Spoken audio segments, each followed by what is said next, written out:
ചുങ്കത്രക്കടുത്തുള്ള പോത്തുകല്ല് പ്രദേശം, പോത്തുകല്ലിനടുത്തുള്ള കവളപ്പാറ 2019 ആഗസ്റ്റ് 8 എന്ന തീയതി ഈ നാട്ടുകാർക്ക് മറക്കാൻ കഴിയാത്ത ഒരു ദിനമാണ്.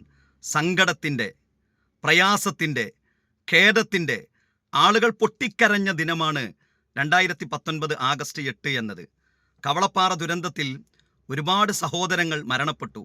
ഇന്നും മണ്ണിനടിയിലുള്ള ഒരുപാട് സുഹൃത്തുക്കളുണ്ട്. മൃതദേഹങ്ങൾ ലഭിച്ചത് എവിടെ വെച്ചുകൊണ്ട് പോസ്റ്റ്മോർട്ടം ചെയ്യാമെന്ന ചർച്ച മനുഷ്യർക്കിടയിൽ നടന്നു. പോത്തുകല്ലിലുള്ള പള്ളി ഭാരവാഹികൾ പറഞ്ഞു, മൃതദേഹങ്ങൾ ഞങ്ങളുടെ പള്ളിയിൽ വെച്ചുകൊണ്ട് പോസ്റ്റ്മോർട്ടം ചെയ്യാമെന്നത്.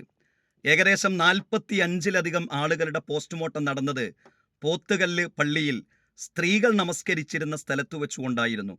ആരുടെ മൃതദേഹമാണ് അങ്ങോട്ട് എത്തിയിരുന്നത് എന്ന് ആരും ചോദിച്ചിരുന്നില്ല. കാരണം മൃതദേഹങ്ങൾ തിരിച്ചറിഞ്ഞിരുന്നില്ല.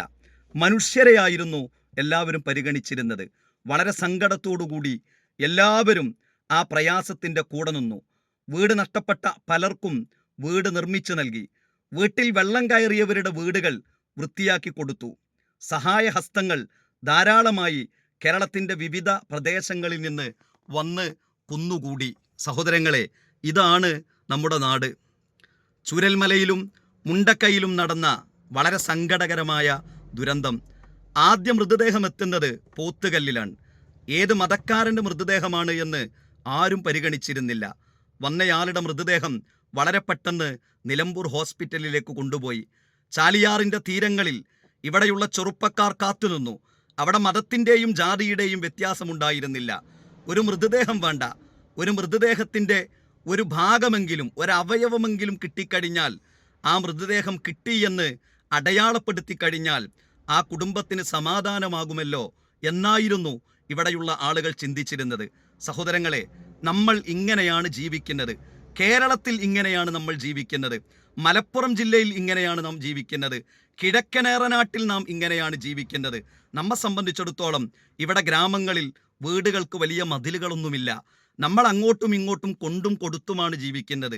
നമ്മുടെ സന്തോഷങ്ങളും നമ്മുടെ സങ്കടങ്ങളും നമ്മൾ ഒന്നിച്ചാണ് നമ്മൾ പലപ്പോഴും കഴിയാറുള്ളത്. നമ്മുടെ വീട്ടിലൊരു മരണം നടന്നാൽ ആ മരണ വീട്ടിലേക്ക് വെള്ളം കൊണ്ടുവരുന്നത്, ഭക്ഷണം കൊണ്ടുവരുന്നത് നമ്മുടെ അയൽവാസികളാണ്. അവിടെ മതത്തിൻ്റെ വ്യത്യാസമില്ല.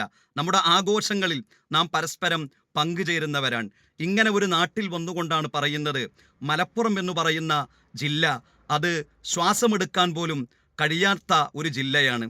വളരെ പ്രയാസത്തിൻ്റെ ഒരു ജില്ലയാണ്. അതൊരു പ്രത്യേക തരം രാജ്യമാണ്, പ്രത്യേകം വിഭാഗം ആളുകളുടേതാണ് എന്നൊക്കെ പറയുമ്പോൾ തെരഞ്ഞെടുപ്പ് ഇന്നും നാളെയുമൊക്കെയായി കഴിഞ്ഞു പോകും. നമുക്ക് ഇനിയും ഇവിടെ മനുഷ്യരായിക്കൊണ്ട് നമുക്ക് ജീവിക്കണം. നമുക്ക് പരസ്പരം കൊണ്ടും കൊടുത്തും ജീവിക്കണം. പ്രാസ്ഥാനിക നേതാക്കന്മാരോടൊക്കെ പറയാനുള്ളത്, നമ്മളൊരു കാര്യം പറയുമ്പോൾ ഏറ്റവും ചുരുങ്ങിയത് ശ്രോതാക്കളെയെങ്കിലും നമ്മൾ മനസ്സിലാക്കണം. നമ്മുടെ ഇവിടെ ഒരു ആക്സിഡൻറ്റ് സംഭവിച്ചു കഴിഞ്ഞാൽ അവിടെ ആരാണെന്ന് നമ്മൾ നോക്കാറില്ല. ഞാനത് അനുഭവിച്ച ഒരാളാണ്. ആക്സിഡൻറ്റ് കഴിഞ്ഞ് നടന്ന് നിമിഷങ്ങൾക്കകം മനുഷ്യർ ഹോസ്പിറ്റലിലേക്ക് എത്തിക്കുന്നു. ഇങ്ങനെയുള്ള ഒരു നാട്ടിൽ പരസ്പരം എല്ലാ ദിവസവും കാണുന്ന, പരസ്പരം സഹായങ്ങൾ ചെയ്യുന്ന, പരസ്പരം സന്തോഷത്തോടുകൂടി ജീവിക്കുന്ന, ജാതിയോ മതമോ ഒന്നും പരിഗണിക്കാതെ സ്നേഹം കലർന്നുകൊണ്ട് ജീവിക്കുന്ന ഒരു നാട്ടിൽ ദയവ് കരുതി വർഗീയതയുടെ വിഷവിത്തുകൾ ഈ നേതാക്കന്മാർ വിതറരുതേ എന്നതാണ് വളരെ സ്നേഹത്തോടുകൂടി സൂചിപ്പിക്കുവാനുള്ളത്. സഹോദരങ്ങളെ, നമുക്ക് ധന്യത വന്നു കഴിഞ്ഞാൽ, സന്തോഷം വന്നു കഴിഞ്ഞാൽ, സ്വയം പര്യാപ്തത വന്നു കഴിഞ്ഞാൽ നാം പരസ്പരം കടിച്ചു കീറേണ്ടവരല്ല. നമ്മൾ അങ്ങനെയല്ല. നമ്മൾ പ്രയാസങ്ങൾ ഉണ്ടാകുമ്പോൾ മാത്രം പരസ്പരം സഹായിക്കുന്നവരാവുകയും ധന്യത വന്നു കഴിഞ്ഞാൽ സോഷ്യൽ മീഡിയകളിലൂടെ വർഗീയത വിതറുകയും ചെയ്യുന്ന ഒരവസ്ഥാവിശേഷം നമ്മൾ അവസാനിപ്പിക്കണം. സന്തോഷം നഷ്ടപ്പെട്ട് കഴിഞ്ഞാൽ നമ്മുടെ മക്കൾക്ക് സമാധാനത്തോടുകൂടി ഒരു നാട്ടിൽ ജീവിക്കാൻ കഴിയില്ല, വിദ്യാഭ്യാസം നേടാൻ കഴിയില്ല, അവർക്ക് സന്തോഷത്തോടുകൂടി ഈ നാടിനെ ഉൾക്കൊള്ളാൻ കഴിയില്ല. അതുകൊണ്ട് സ്നേഹ സൗഹൃദത്തോടുകൂടി കഴിയുന്ന, പ്രയാസത്തിൻ്റെ ഘട്ടത്തിൽ ഒന്നിച്ചു നിന്ന ചരിത്രമുള്ള ഒരു നാട്ടിൽ വന്നുകൊണ്ട് ദയവ് കരുതി വർഗീയത വിതറരുതേ എന്നത് ഏതൊരു പ്രസ്ഥാനത്തിൻ്റെ നേതാക്കന്മാരാണെങ്കിലും വളരെ സ്നേഹത്തോടുകൂടി സൂചിപ്പിക്കുകയാണ്.